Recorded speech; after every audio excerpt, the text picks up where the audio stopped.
Bienvenidos a la Iglesia Esperanza Viva. Vamos a comenzar poniéndonos de pie. Vamos a cantar recordando a Jesús como nuestro Rey. Él es el Rey. Él es el Rey de mi vida. Su reino eterno es, su trono el cielo es.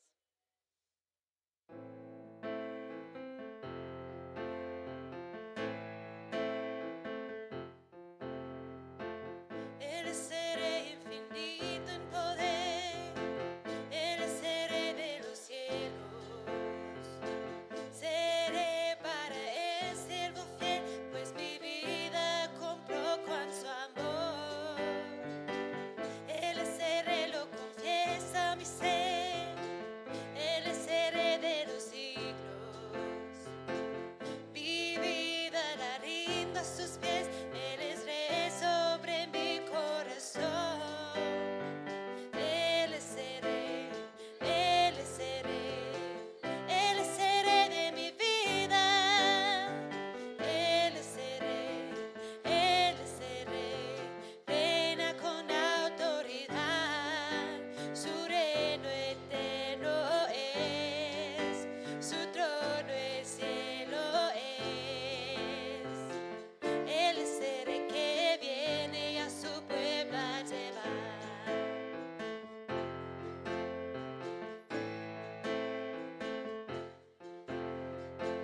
Él es el Rey infinito en poder.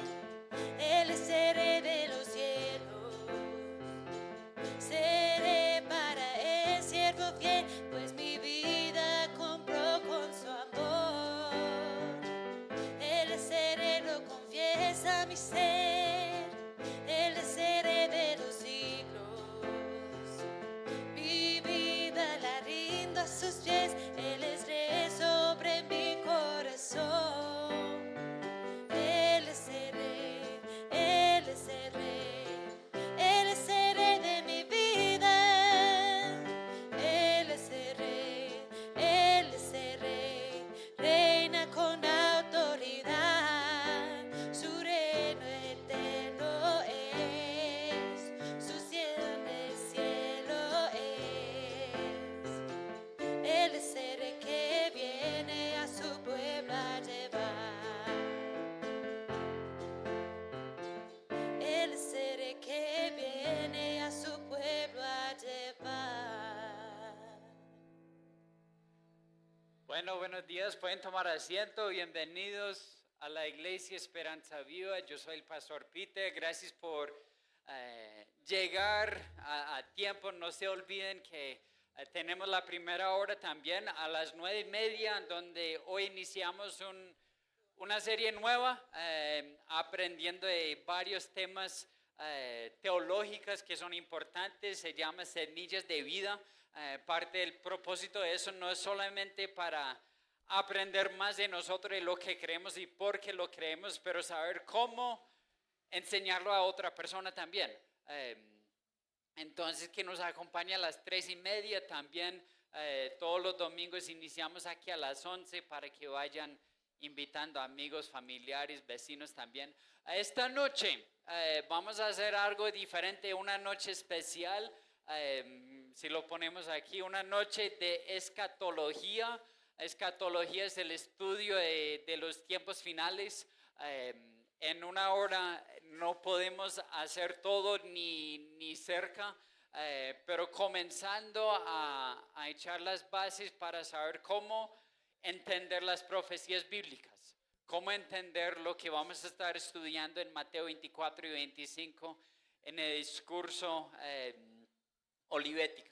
Entonces que llegues a las 5:30. A las 5:30 abrimos las puertas para tener un tiempo de comunión aquí primero.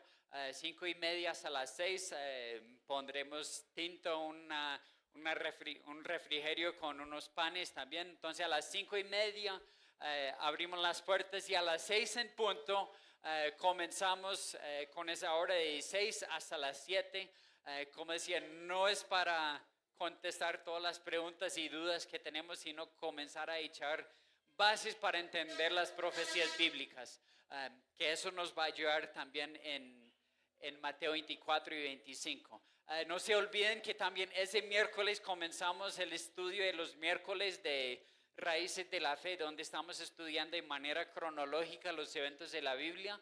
Entonces, el miércoles a las 7 estamos aquí en la iglesia haciendo este estudio de 7 a 8. Es un estudio interactivo, divertido. También es tiempo de comunión también entre muchos de nosotros que estamos aquí. Entonces, si tiene preguntas sobre los miércoles, hable conmigo después o con Don Julio o Marlon o Camilo, Jess Kelly, los que han venido, pero sería de mucha bendición si otros pueden comenzar también a acompañarnos también. Los sábados hay club de niños a las 3, grupo de jóvenes a las 5. Y normalmente, bueno, cada 15 días tenemos grupo universitario o jóvenes adultos. Hoy no hay, sino el próximo domingo creo que vamos anunciando como lo hacemos también en los domingos que vienen. Pero no creo que haya más anuncios. Bueno, reunión de damas, ya lo hicieron. Ayer, eso es cada 15 para que las damas sepan.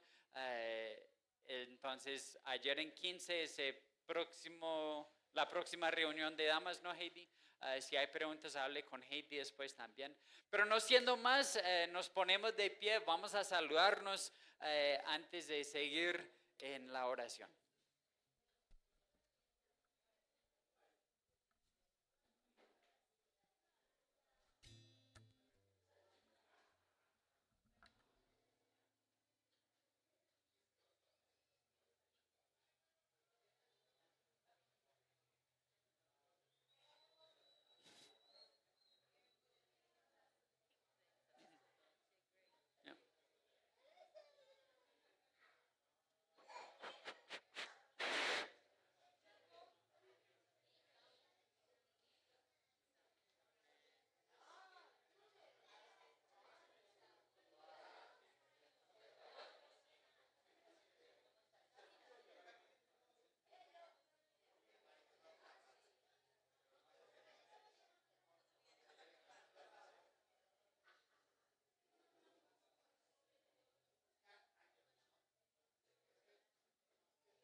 Vamos a ponernos de pie, vamos a seguir cantando. Él es poderoso para salvar.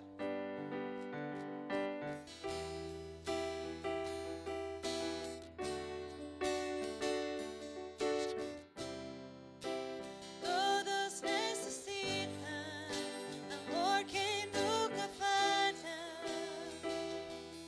su gracia y compasión. Todos necesitan perdón y esperanza.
Jesús es poderoso para salvar y cuando somos salvos podemos cantar con confianza.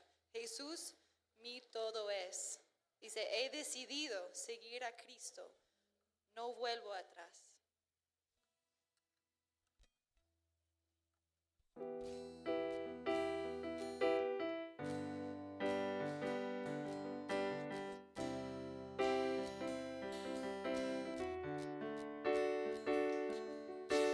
Cristo es mi pasión, Él es mi recompensa.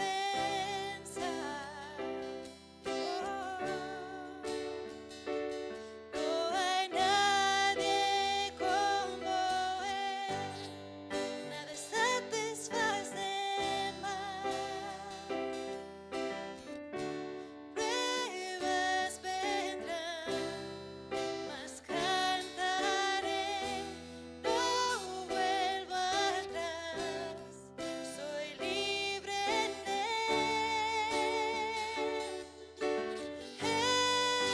Jesús, mi todo es. Jesús, mi todo es. Eres más que suficiente, todo para mí.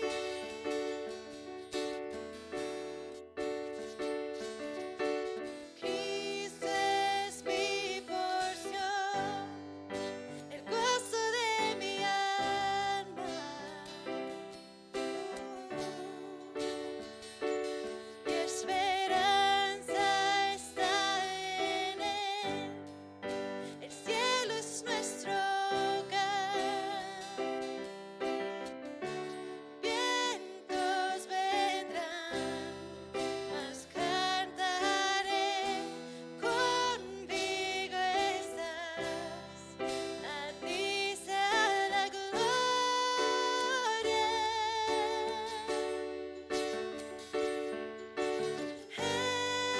Jesús, mi todo es.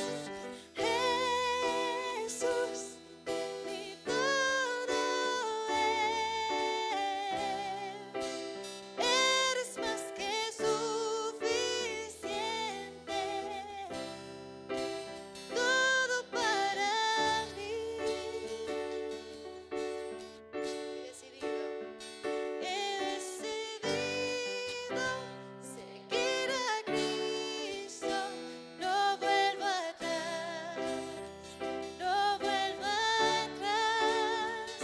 He decidido seguir a Cristo, no vuelvo atrás, no vuelvo atrás. Mis ojos puestos en Jesucristo, no vuelvo atrás, no vuelvo atrás. Mis ojos puestos en Jesucristo, no vuelvo atrás, no vuelvo atrás.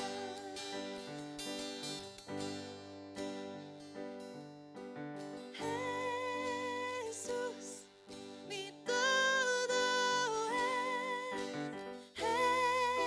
Jesús, mi todo es.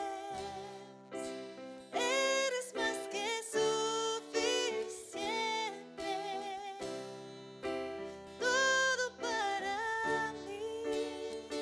He decidido seguir a Cristo, no vuelvo atrás, no vuelvo atrás. Mis ojos puestos en Jesucristo, no vuelvo atrás, no vuelvo atrás. Amén. Puede tomar asiento.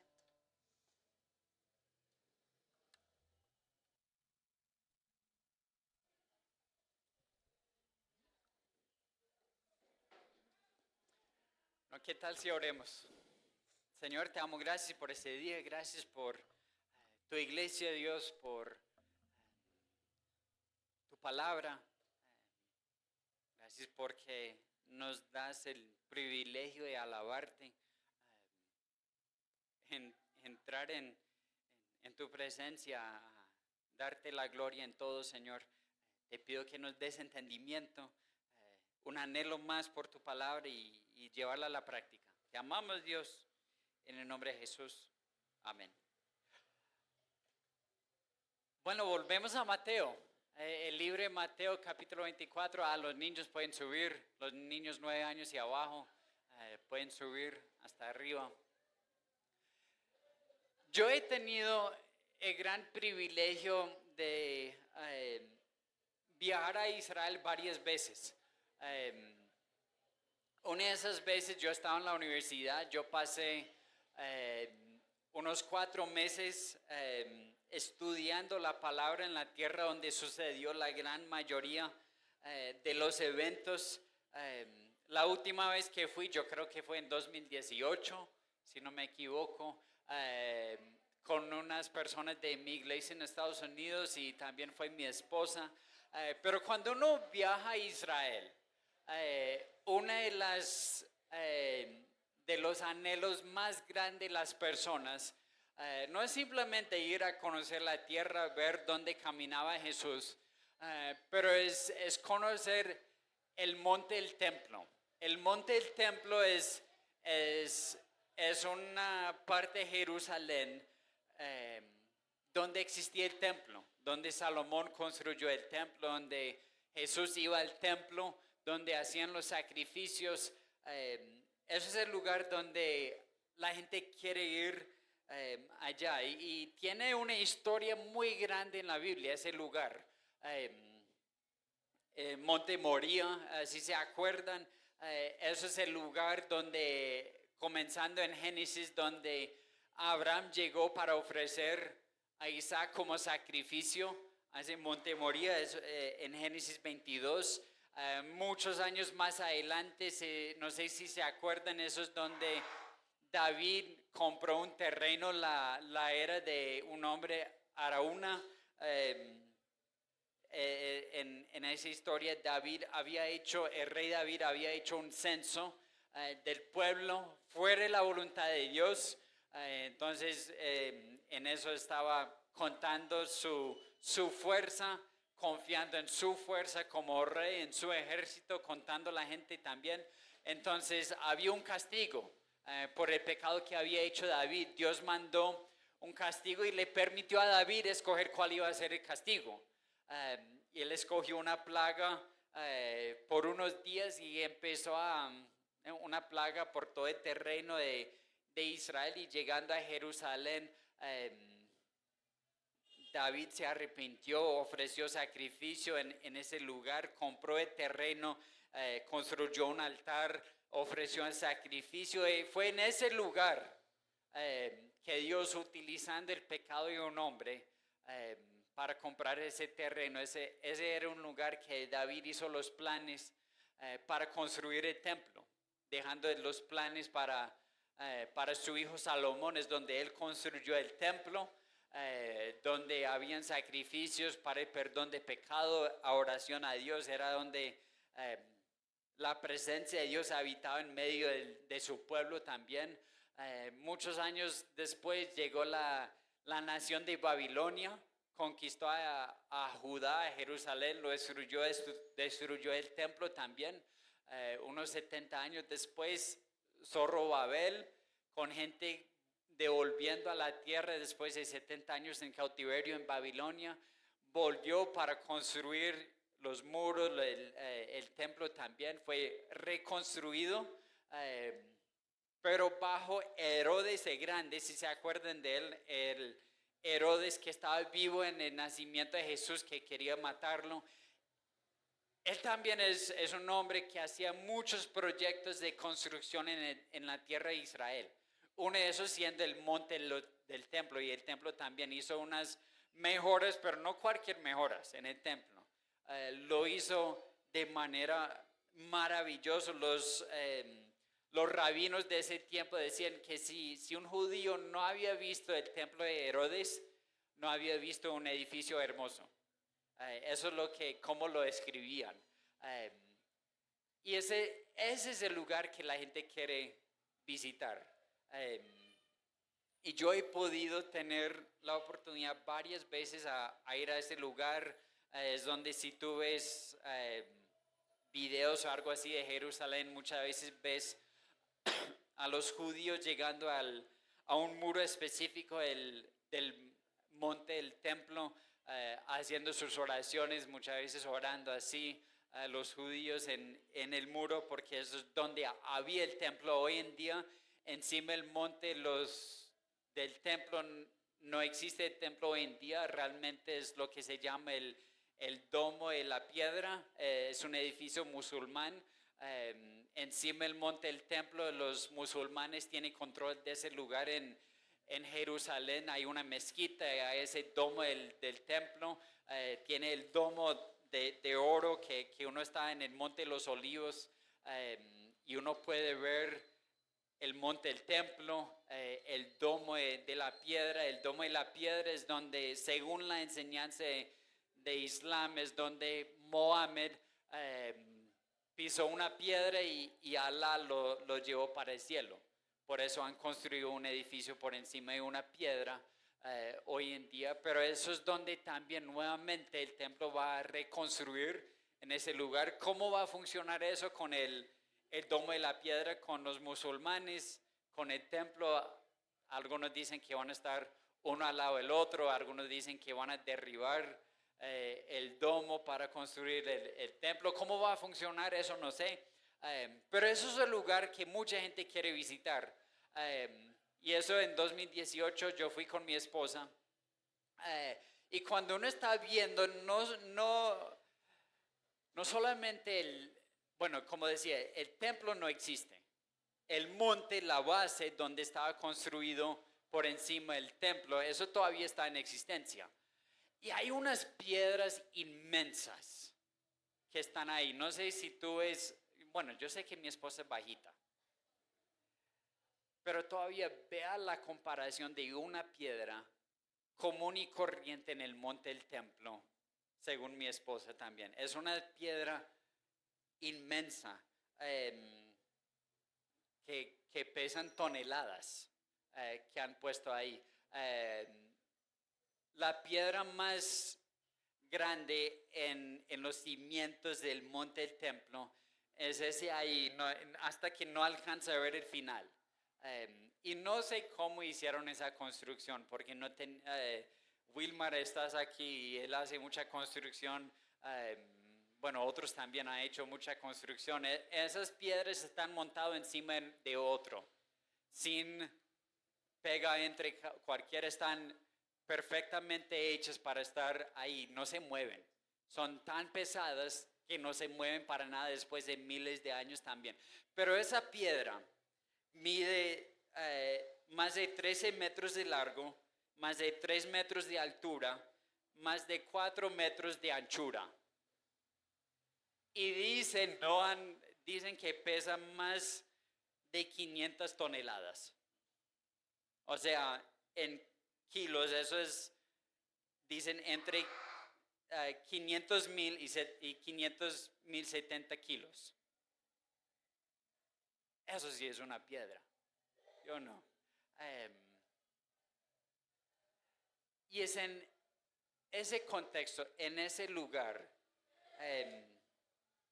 unos días antes de la crucifixión de Jesús, mirando esas piedras, que Jesús tiene unas palabras extremadamente sorprendentes para sus discípulos. Ellos estaban en el templo, salen, y los discípulos esperaron una afirmación de Jesús para mirar la belleza del templo. Si estamos en Mateo 24,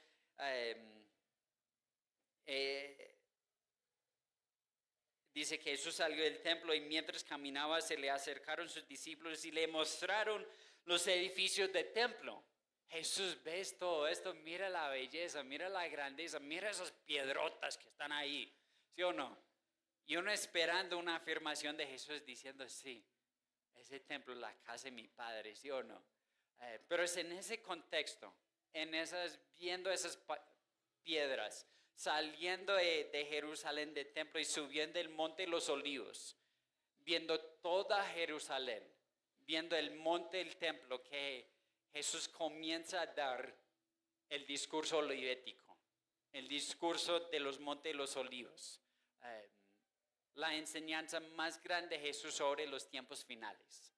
Viendo esto,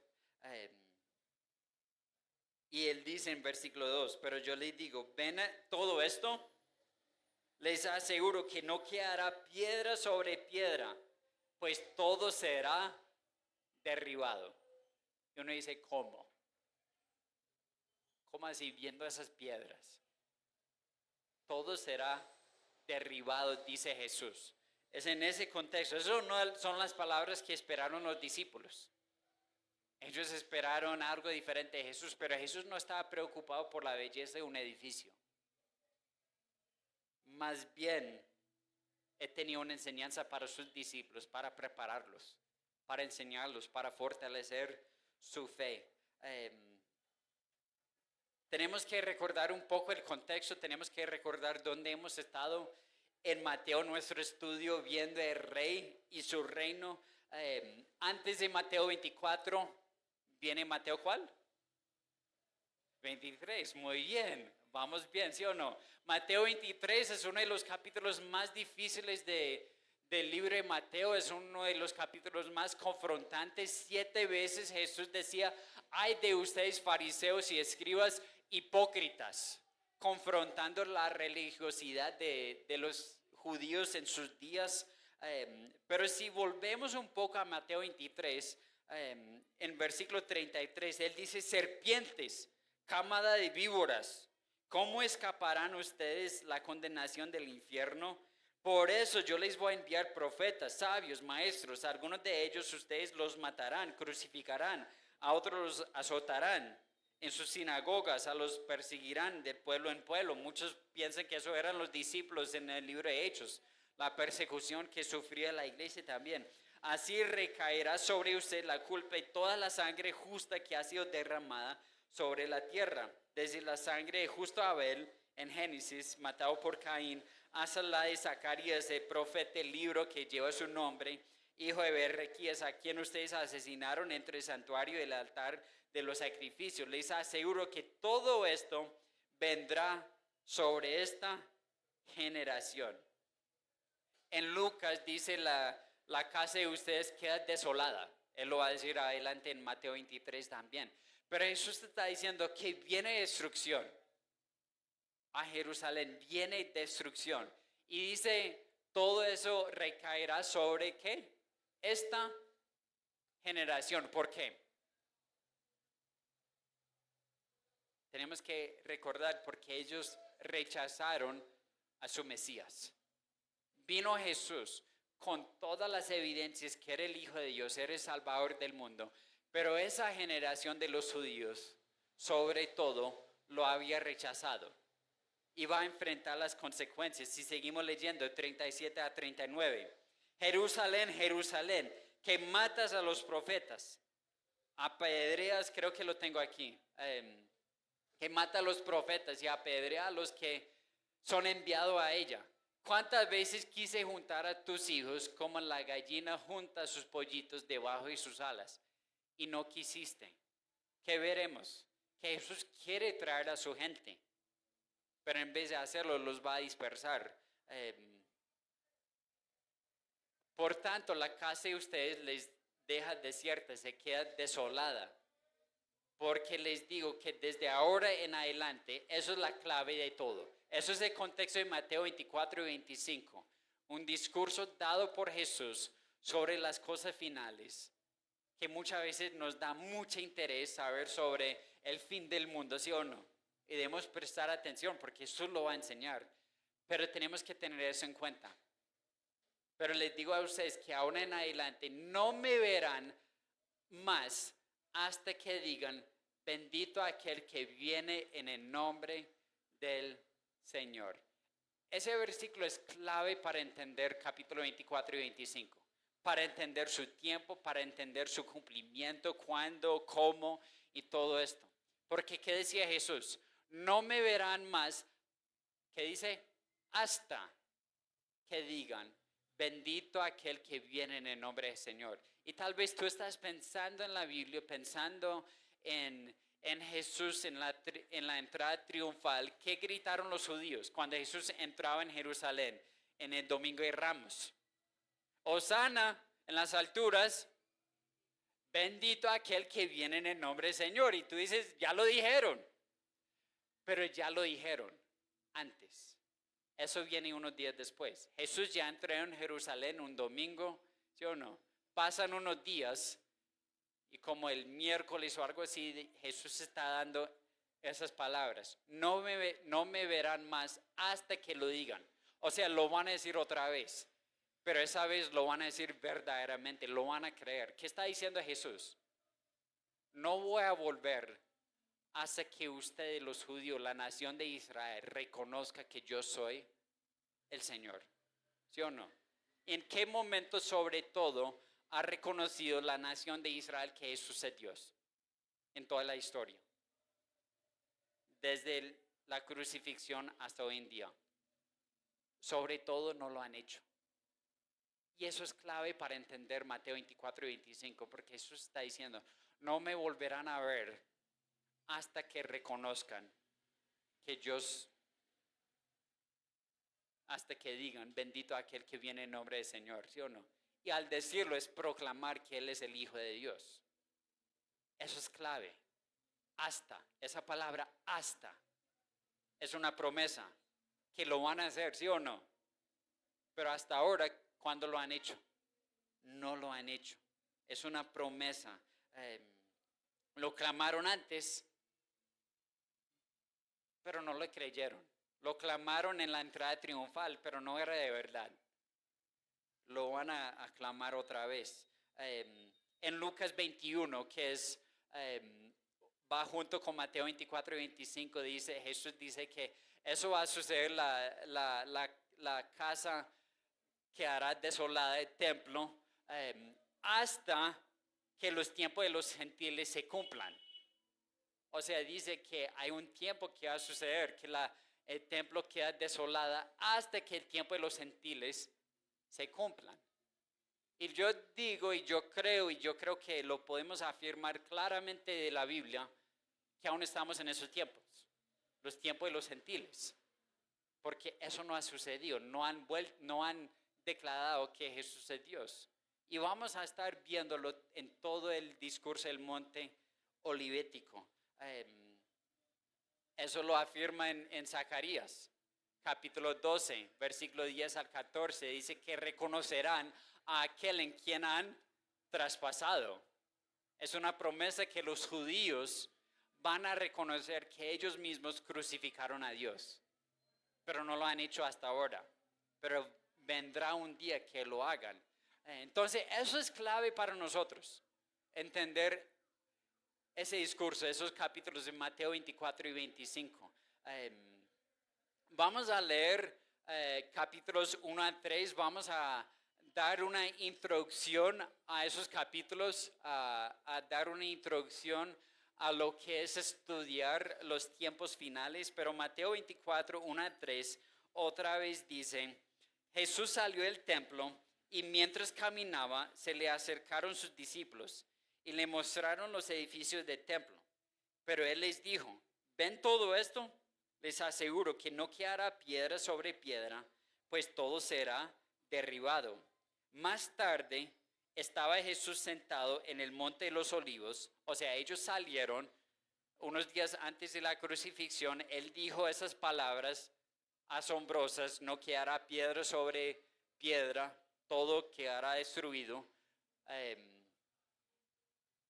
Ellos salen de Jerusalén caminando unos 30, 60 minutos, subiendo el monte de los olivos, y cuando uno llega a la cima del monte de los olivos, es como si uno sale al Picacho y uno puede ver toda la ciudad, ¿sí o no? Es ahí donde los discípulos comienzan a preguntar, ¿cómo así? Ellos tenían 30, 60 minutos caminando con Jesús pensando en, ¿cómo así, Jesús? Todo quedará desolada, el templo se va a destruir. Más tarde Jesús estaba sentado en el monte de los Olivos cuando llegaron los discípulos y le preguntaron en privado, ¿cuándo sucederá eso? ¿Y cuál será la señal de tu venida y del fin del mundo? Ellos quieren saber, ¿sí o no? En privado le preguntan a Jesús. Creo que eso es importante entender. Jesús está enseñando ese discurso no en el templo, no al público. Eso está en privado con sus discípulos para prepararlos, para aumentar su fe, para que ellos sepan cómo discernir los días. Y él da el discurso con más alcance que él daba, hablando sobre las cosas del futuro, hablando sobre las cosas finales. Es una serie de profecías diseñadas para ayudar a los creyentes. ¿Sí o no? No para llenarnos de miedo, como muchas veces sucede cuando la gente lee Apocalipsis. Leen Apocalipsis y salen, ¿qué? Con miedo. Y bueno, si no eres creyente, deberías tener miedo de Apocalipsis. Pero si somos creyentes, Apocalipsis no es para darnos miedo. Es para ayudarnos, para fortalecernos, para aumentar nuestra confianza. Pero ellos hacen unas preguntas. Lo dejamos así. Nos hacen unas preguntas. ¿Cuándo sucederá esto? ¿Sí o no? ¿Qué dijo Jesús?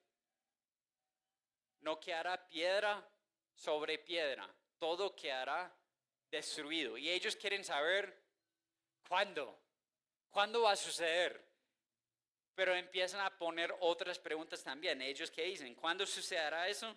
¿Y cuál será la señal de tu venida y del fin del mundo? Hoy en día existe un deseo grande para conocer el futuro, ¿no? Pues creo que todos nos gustaría saber qué va a suceder en el futuro, para saber dónde hacer las inversiones, ¿sí o no? Para que nos salga bien, ¿sí o no? ¿Cuándo vendrá Cristo? ¿Cuándo va a terminar el mundo? ¿Sí o no? Que hay unas ganas, un anhelo de saber las cosas del futuro, y no era diferente para los discípulos tampoco. Ellos querían saber. Y lo más probable es, nos ayuda a entender un poco el pensamiento de los judíos en esos días sobre las cosas del futuro, viendo el Antiguo Testamento. Porque ellos hacen preguntas conectadas, pensando que todo eso se va a cumplir en el mismo tiempo, ¿sí o no? Jesús está hablando de la destrucción de ¿qué cosa? El templo. Y ellos piensan que, bueno, Jesús lo dijo, Jesús ha dicho muchas cosas, Jesús ha predicho sobre su muerte, su resurrección, sobre las cosas finales. Queremos saber cuándo va a suceder, cuándo se va a destruir el templo. Lo más probable es que ellos pensaron en otros pasajes, pensando en cuando preguntaron esas cosas. ¿Cuándo va a destruir el templo? ¿Cuál será la señal de tu venida? ¿Y cuál era la última? Y del fin del mundo. Y bueno, realmente hacen dos preguntas, pero la segunda tiene como dos partes. ¿Cuál será la señal de tu venida y del fin del mundo? Van juntos. Gramáticamente tiene que estar juntos, porque no utiliza cuándo será la señal de tu venida y cuál será la señal del fin del mundo. No, ellos conectan las dos cosas juntas. Pero lo probable es que también lo conectaron con la primera pregunta. ¿Cuándo se va a destruir el templo? Y pensando, el templo se va a destruir y pronto tú volverás y va a terminar ese siglo. Así pensaron ellos en unos eventos sucesivamente rápidos, que todo va a cumplir en el mismo tiempo prácticamente. Lo más probable es que ellos pensaron en pasajes como Isaías 9. ¿Qué dice Isaías 9:7? El aumento de su soberanía y la paz no tendrá fin. Sobre el trono de David, sobre el reino. Ellos pensando que habían profecías diciendo que el Mesías va a reinar eternamente sobre el trono de David. Ellos pensaron en eso. ¿Cuál será la señal de tu venida y el fin del mundo? Más adelante en Hechos, ¿qué preguntaron a Jesús en Hechos 1? ¿Es ahora que vas a establecer el reino nuevamente en Israel?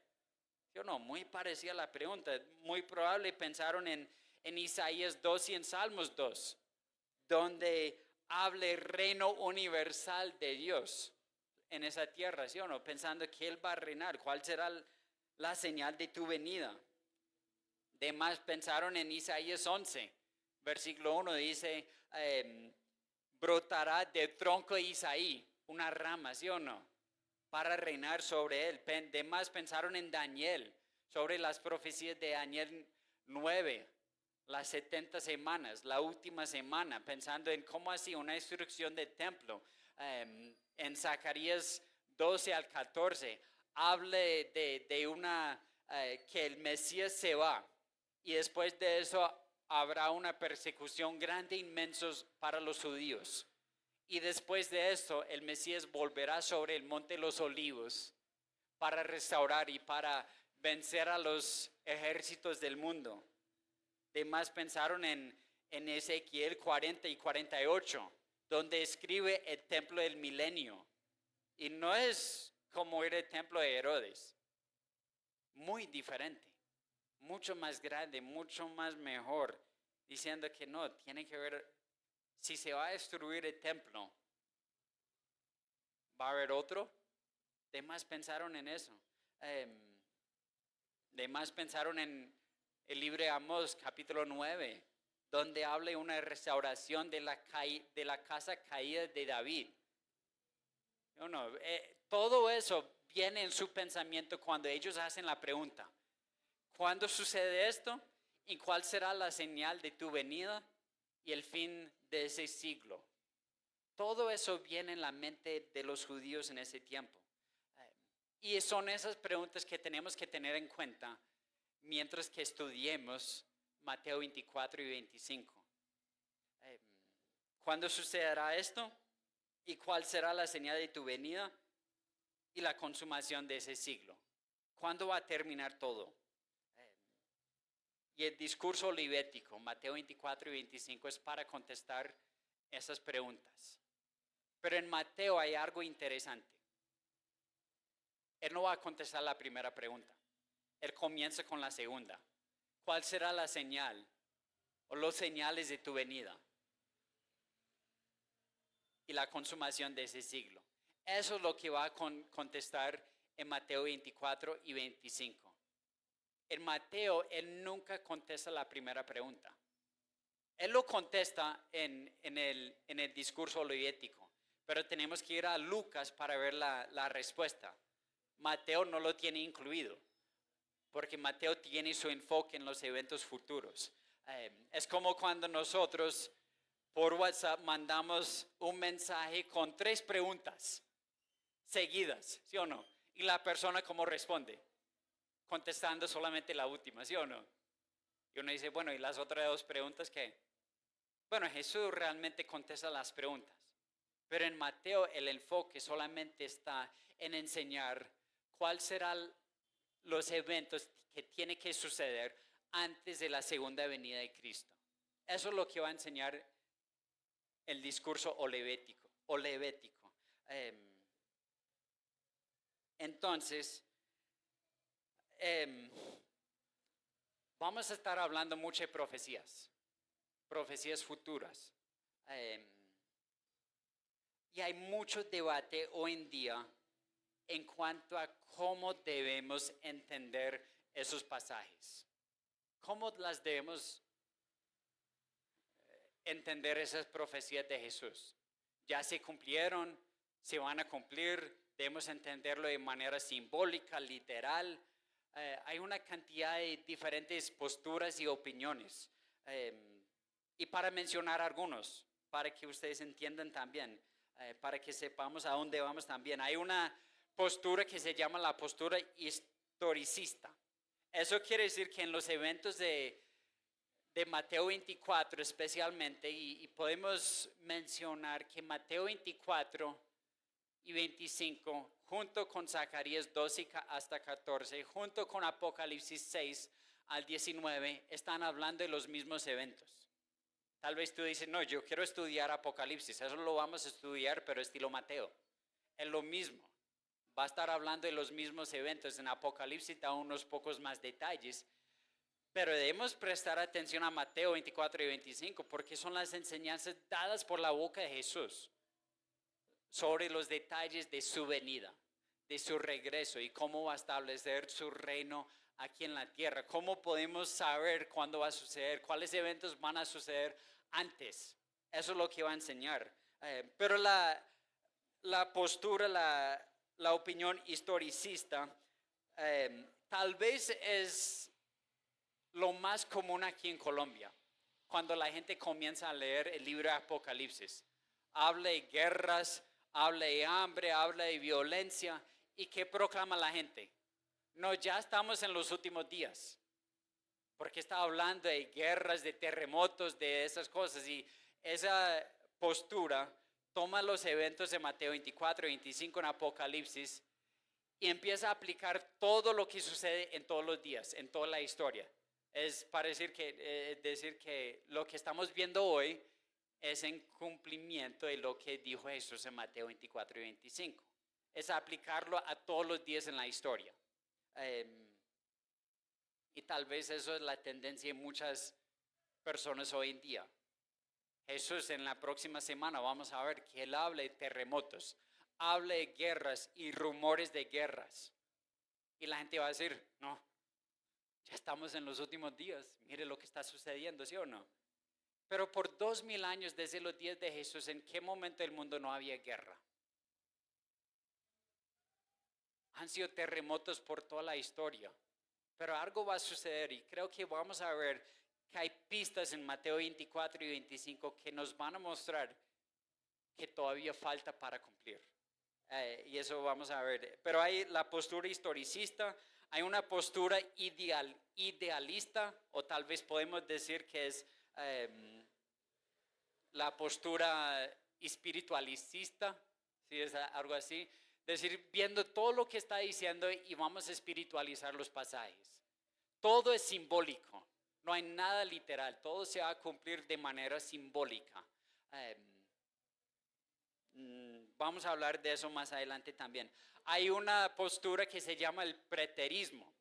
Y eso toma la posición que todo lo que dijo Jesús en Mateo 24 y 25 se cumplió en el año 70, unos 35 años después de la muerte de Jesús. ¿Por qué en el año 70? Porque Roma, el imperio romano, llegó a Jerusalén y destruyó la ciudad, destruyó el templo. Y dicen que no, todo lo que dijo Jesús se cumplió en el año 70. Vamos a hablar de eso también. Y la otra es la postura futurismo. Y en mi opinión es lo más lógico. Es realmente la posición bíblica. Y eso quiere decir que todo lo que se menciona en Mateo 24 y 25 son eventos que todavía falta por cumplir antes de la segunda venida de Cristo. Y vamos a ver las pistas que nos están dando. Pero es importante entender cuál es el punto de vista que vamos a tomar. Y la idea es que no quiero perderme todo en los detalles de Mateo 24 y 25 en las próximas varias semanas, viendo cada posición, cada opinión. En algunos momentos vamos a mencionarlos, pero para volver a anunciarlo, esta noche vamos a tener una hora para volver aquí a hablar de escatología y hablar antes de llegar a las conclusiones sobre cómo podemos entender las profecías. Necesitamos entender cuáles son las reglas que nos van a guiar para interpretar esos pasajes, ¿sí o no? Muchas veces llegamos a una conclusión sin saber cómo llegamos ahí, ¿sí o no? Muchas veces leemos profecías y concluimos lo que significa, sea algo literal, sea algo simbólico, sin saber cómo llegar ahí. Esta noche yo quiero tomar un tiempo para mostrarles la importancia de tener una hermenéutica, eso es decir, una forma de interpretar la palabra de manera literal, histórico y gramático. Es decir, tener una manera de entender la palabra de Dios desde narrativa hasta profecías de manera literal y consistente. Y eso es lo importante, tener constancia en nuestra manera de interpretar la palabra, porque si no tenemos consistencia o constancia en entenderla, salen muchas cosas raras, ¿sí o no? Si tomamos algunas cosas literales y algunas cosas simbólicas, ¿quién está en control de lo que dice la palabra? Somos nosotros, ¿sí o no? Si yo puedo escoger, no, yo creo que eso es simbólico, pero eso es literal. Y Wilmar quiere decir, pero no, yo creo que eso es literal y eso es simbólico. ¿Quién tiene la razón, sí o no? ¿Dónde vamos a establecer las reglas para entender mejor esos pasajes? Entonces, esta noche, comenzando a las 6 en punto la enseñanza, pero las puertas están abiertas desde las 5:30 para el tiempo de comunión, para tomar tinto, a despertarnos un poco antes, ¿sí o no? Para establecer esas reglas. ¿Qué significa una interpretación literal, histórico y gramático? Especialmente para Mateo 24 y 25. Y también quiero aprovechar el momento para contestar la primera pregunta de los discípulos. ¿Cuándo sucederá esto? ¿Cuándo se va a destruir el templo? Porque en Mateo no lo va a contestar. Vamos a mirar un momentico en Lucas para ver cuándo sucedió y cómo y por qué eso es diferente que el resto de Mateo. Porque Mateo 24 y 25 son enseñanzas sobre la segunda venida de Cristo y los eventos que van a suceder antes. Si tú has leído Apocalipsis, has escuchado de la tribulación, gran tribulación de trompetas, de esas cosas que todo va a suceder. Eso lo encontramos en Mateo también, pero todavía falta por cumplir. Mateo 24, versículo 4 nos da una advertencia. Miren lo que dice: tengan cuidado que nadie los engañe.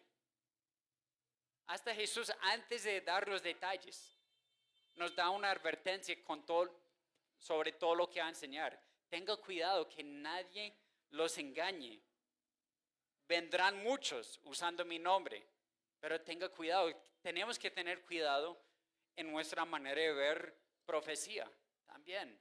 Asegurar que estamos tratándolo bien bíblicamente, eso es importante. Esos debates en cuanto a escatología no es solamente para teólogos, profesores de seminarios, gente con doctorados. Jesús está dando esa enseñanza a quienes, a sus discípulos, gente común y corriente que no tenía educación, ¿sí o no? Eso es para nosotros también, eso es para los creyentes, eso lo necesitamos. Pero tenemos que tener cuidado. En 1 Pedro capítulo 2 dice: pero ustedes son linaje escogido, real sacerdocio, nación santa, pueblo adquirido para posesión de Dios, a fin de que anuncien las virtudes de aquel que los llamó. ¿Qué queremos anunciar? Todo lo que Dios ha proclamado, hasta las partes más difíciles, hasta Mateo 25, 24 y 25. Hechos 20, 27, es decir, que queremos proclamar todo el propósito de Dios. Eso lo decía Pablo. Yo no he faltado en declararles nada. He declarado todo el plan de Dios a ustedes. Eso es lo que queremos hacer. Hasta profecías. Un teólogo que se llama Paul Benwer dijo esto en cuanto a estudiar escatología.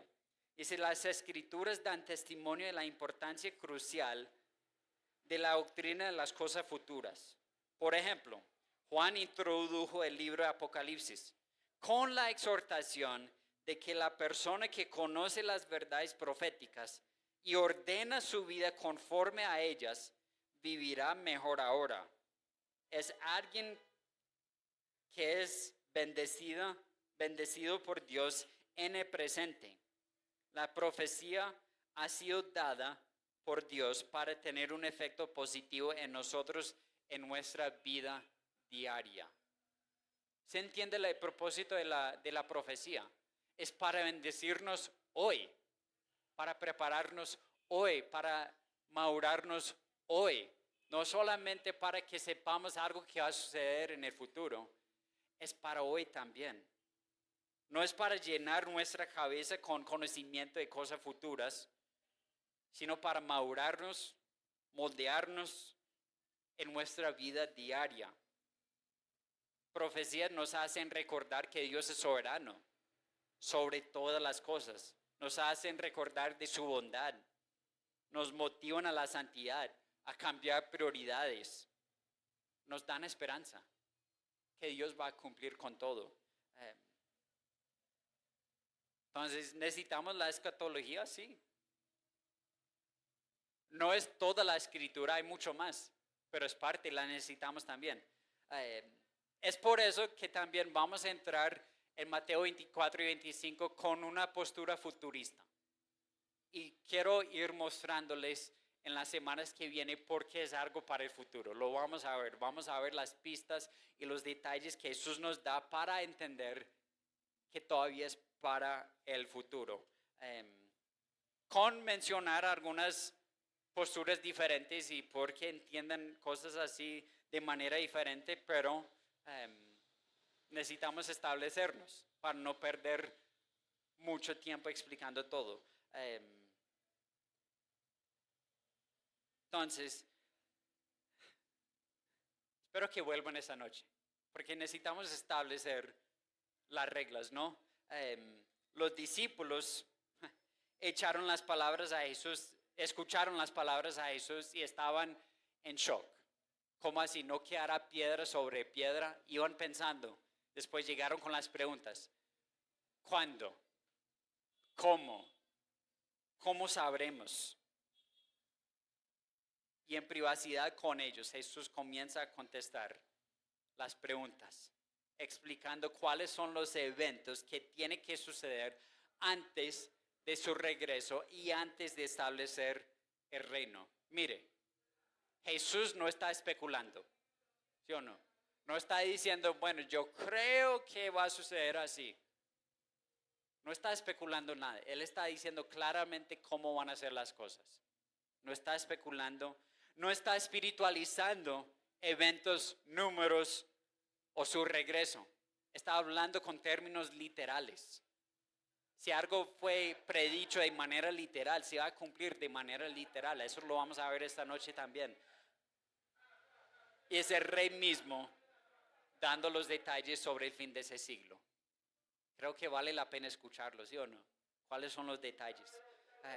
¿Por qué es importante para nosotros hoy? Porque creo que hay dos extremos. A veces la gente se mete demasiado en la escatología y se pierden ahí. Y se olviden de todo lo demás de la Biblia. Eso es un extremo. El otro extremo es que la gente dice, bueno, yo no entiendo nada de eso, entonces no me importa. Tú puedes creer lo que quieras, tú puedes tener debates con otra gente, pero no, yo me voy a enfocar en la gracia, en la obra de Cristo, en la cruz. No me meto mucho en la escatología. Era importante para Jesús, para enseñar a sus discípulos, es importante para nosotros. Pero miramos, Jesús no lo enseña para que sus discípulos entren en pánico. Él va a hablar de guerras, rumores de guerras, de terremotos que van a sufrir sus discípulos. Él va a hablar de toda esa cosa, pero no para que ellos entren en pánico. Él lo enseña para que ellos sepan a discernir los días y para que vivan con fe mientras esperan, ¿sí o no? Entonces, eso es lo que queremos también, en estudiar Mateo 24 y 25. ¿Cuál es nuestra meta? ¿Cuál es mi oración en estudiar eso? No es simplemente para que podamos ganar un debate con otra gente sobre Apocalipsis, sobre Mateo 24 y 25, sobre cosas finales, sino queremos aprender eso para fortalecer nuestra fe, para darnos claridad en lo que creemos, porque lo creemos. Saber cómo discernir los días, no simplemente ver que hay un terremoto, entonces ya estamos en los últimos días. No, saber qué significa todo esto, saber discernir los días y la palabra, y también fortalecer nuestra esperanza mientras esperamos su regreso. ¿Sí o no? Esperamos que Cristo vuelva y que tengamos fe mientras tanto, que vivamos con la convicción en nuestra posición en Cristo, ¿no? ¿Cuál es nuestra posición? Redimido, salvado por la obra de Cristo en la cruz. Entonces esta noche espero que vuelvan otra vez a las 5:30 para establecer ciertas cosas que nos van a guiar en el estudio de Mateo 24 y 25. La próxima semana vamos a ver de versículo 4 a 14 que está hablando de lo que se llama la tribulación, que son los primeros 3 años y medio de esa tribulación, que son guerras, rumores de guerras, son las trompetas de Apocalipsis. Mucho de 6 a 19 en Apocalipsis lo veremos la próxima semana también. Pero antes de esto, como tenemos por costumbre en la iglesia, cada primera semana de la iglesia celebramos la Santa Cena. Y sabe que la Santa Cena involucra todo eso también. Involucra, bueno, la Santa Cena captura lo que es nuestra posición en Cristo, que somos justificados. Posicionalmente tenemos nueva vida en Él y Él nos va santificando todos los días en la vida. La Santa Cena mira atrás a las promesas que Dios daba, que iba a morir y resucitar. Pero también en la Santa Cena hay una declaración que dice que lo van a hacer hasta que van a proclamar su muerte. ¿Hasta cuándo? Hasta que Él vuelva. Y lo seguimos haciendo hoy. ¿Por qué? Porque Cristo no ha vuelto todavía. Todavía estamos esperando su regreso. La Santa Cena involucra todo esto. Proclamar su venida, proclamar su muerte hasta que Él venga. Cuando Jesús estaba en la cruz en Juan 19, versículo 30, Jesús decía, todo ha sido cumplido. ¿Sí o no? Si Dios lo ha dicho, se va a cumplir. Si hay eventos que no han sucedido, van a suceder. ¿Cuándo? El día no es para nosotros saber, pero podemos discernir los días. Entonces celebramos la cena con esperanza que Cristo volverá, con esperanza que algún día estaremos con Él cara a cara. Celebramos la cena con convicción que Cristo murió en la cruz. Él lo dijo y se hizo y resucitó. Celebramos la cena con ansias de ver toda su palabra cumplida, orando por su regreso, proclamando su muerte. Entonces voy a invitar a la gente de la alabanza, el equipo de alabanza, para que vengan adelante. Vamos a cantar una canción, todo debo a Él, mientras que estamos preparándonos para tomar los elementos de la cena, que es el pan y la copa, que Cristo entregó su cuerpo, simbolizado por el pan, derramó su sangre, simbolizado por la copa, dando su vida para rescatarnos de la esclavitud. Y eso es algo que hacemos una vez cada mes, pero proclamamos todos los días hasta que Él venga, ¿sí o no? Y tenemos el gran privilegio de estudiar cómo va a ser los detalles acerca de su segunda venida. Va a ser algo maravilloso. Yo estoy animado, espero que ustedes también.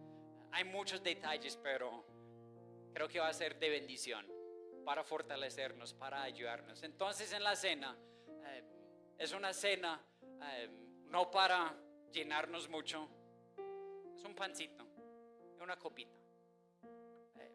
Es algo que hacemos en memoria del sacrificio de Cristo en la cruz, que Él nos salvó. Entonces, si estás aquí, no has confiado en Cristo, no has puesto la fe en Él como Salvador, no es algo que puedes hacer en memoria de Él, porque no has confiado en Él como Salvador. Pero hoy puede ser el día en que tú dices, no, yo entiendo que yo soy pecador, quiero entregar mi vida a Él, quiero tener la confianza que algún día estaré con Él para siempre en el paraíso. Ya no me dan miedo las cosas futuras, porque yo tengo una nueva posición en Cristo, tengo nueva vida en Él. Él me salvó. Hoy puede ser el día que tú hables con Él y entregue la vida a Él por lo que Él hizo en la cruz. Pero si eres salvo y conoces a Jesús como Salvador, eso lo hacemos para recordar lo que Él hizo en la cruz, dándole gracias. Entonces, mientras que cantemos, voy a invitar a los que tienen esa convicción, que son salvos, que han puesto la fe en Jesús como Salvador, que vienen y van a regresar a sus sillas con una galleta y una copa, y después vamos a tomar la cena juntos.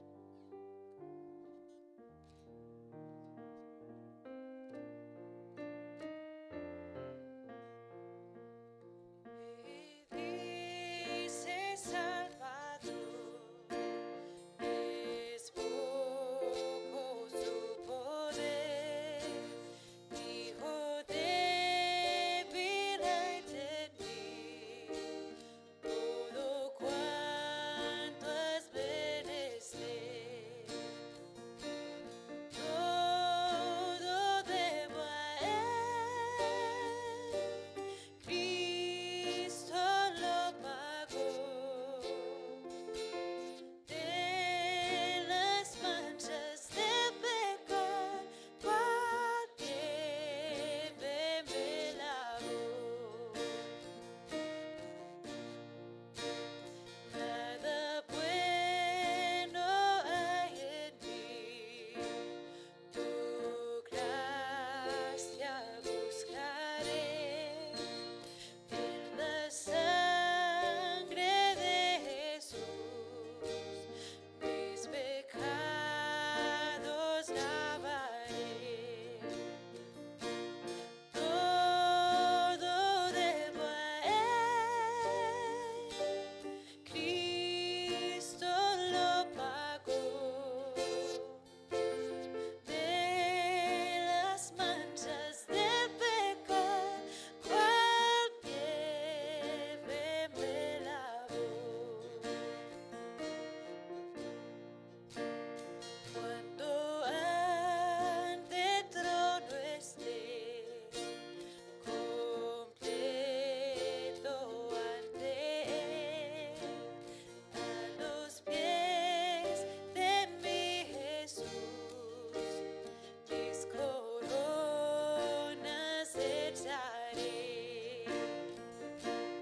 Todo debo a Él,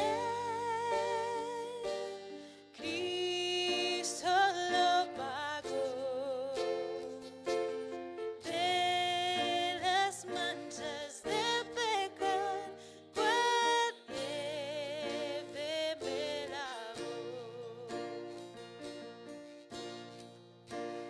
Alaba qué precio pagó sobre la muerte y Él venció. Alaba qué precio pagó sobre la muerte y Él venció.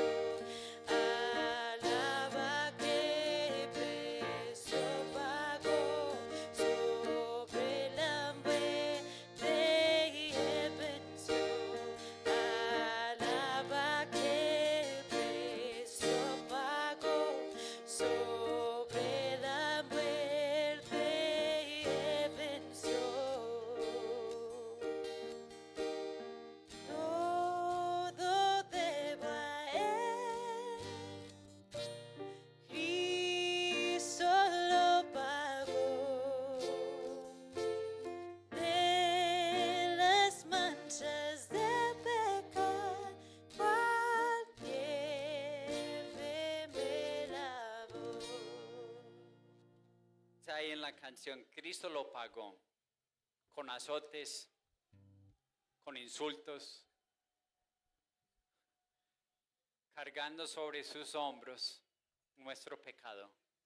Y eso es lo que recordamos aquí en la cena, que Cristo pagó el precio por nuestros pecados. Pero la idea es no quedarnos enfocados en nuestro pecado, sino en la gracia de Cristo en la cruz que mostró ahí, pagando todo. Y damos la gloria a Él y damos gracias por entregar su cuerpo en la cruz. Entonces participemos en el pan, dando gracias a Dios por su obra en la cruz.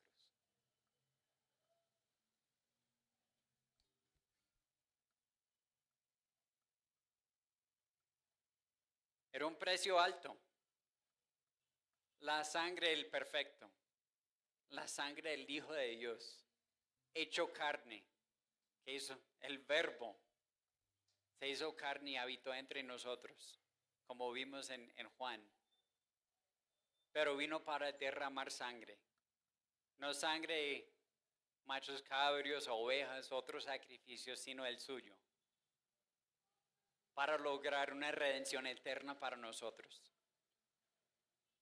Señor, te damos gracias por su obra en la cruz. Te damos gracias por tus enseñanzas, que tú enseñaste sobre cosas como debemos vivir. Tú enseñaste cómo podemos discernir los días. Ayúdanos a ser personas, hombres y mujeres, ancianos y niños, que estudien con profundidad tu palabra para entender mejor quién es el Dios que oramos, quién es ese Dios que mandó a su Hijo a morir, a pagar el precio con su sangre para salvarnos. Y que algún día volverás también a reinar aquí, a cumplir con todo lo que habías prometido. Te damos gracias, Dios. Gracias por amarnos. Gracias por ser obediente hasta la obediencia en la cruz. Te amamos, Dios, en el nombre de Jesús. Amén. Participemos en la copa.